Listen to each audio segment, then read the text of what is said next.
Hello everyone, আসসালামু আলাইকুম। Welcome to my new video. আশা করি সকলেই ভালো আছেন। রমজান মাসের অনেক অনেক শুভেচ্ছা।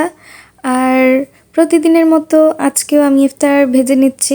আমাদের বাসায় সবাই যেহেতু ভাজা পোড়াটা খুব বেশি পছন্দ করে, সেহেতু প্রতিদিনই কোনো না কোনো ভাজা পোড়ার আইটেম আমাদের রাখতেই হয়। আর বিশেষ করে আব্বু মানে ভাজা পোড়ার আইটেম যদি না থাকে তাহলে আব্বু খুব ব্যাপারটা একটু মাইন্ডে নেয়। তো আব্বুর জন্য হইলেও আমাদের সবার জন্য হইলেও আমাদের ভাজা পোড়ার আইটেমটা লাগে, আমরা সবাই পছন্দ করি।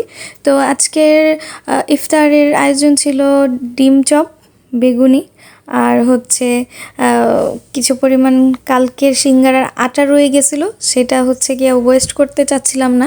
তো আম্মু বলতেছিল যে নিমকির মতো বানায় ফেলো। আসলে কোনো কিছুই অপচয় করা ঠিক না। সো বেঁচে যাওয়া আটা দিয়ে আমি সুন্দর মতো রুটির মতো বেলে নিছি। বেলে নেওয়ার পরে এটা আমি পিস পিস করে কেটে নিচ্ছি। তারপর এটা আমি ভেজে নিব। তো যাই হোক, রমজান মাসে সকলেই আমরা রোজা রাখি, রোজা রাখবো। যারা আমরা রোজা রাখতে পারি না, অনেকেই আছে যারা রোজা রাখতে পারে না রোজার মাসে, অবশ্যই আপনারা চেষ্টা করবেন রোজা রাখার জন্য, কারণ রোজার পুরস্কার আল্লাহ পাক তার নিজ হাতেই দিবেন।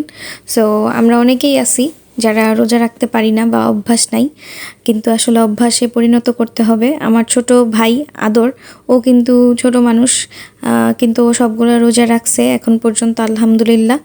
আর আমার ছোট বোন আফিতা, ও কিন্তু ছোট মানুষ, ওর স্কুলের কারণে ও রোজা রাখতে পারে না।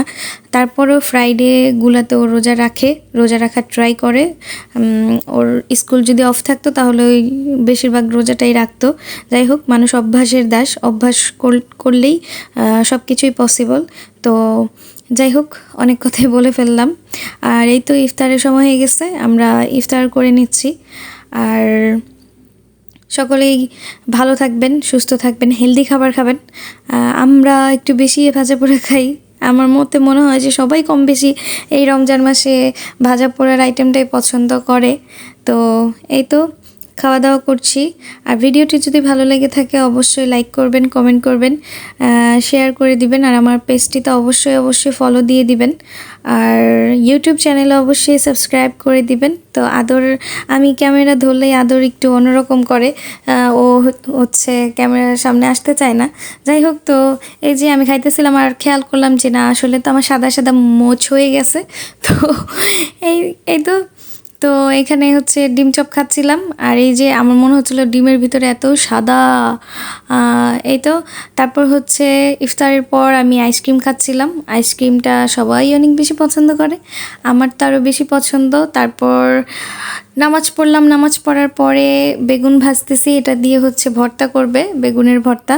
তো যাই হোক, আমি তেহারি দেখে তেহারি খেয়ে নিলাম। সকলে ভালো থাকেন, খোদা হাফেজ।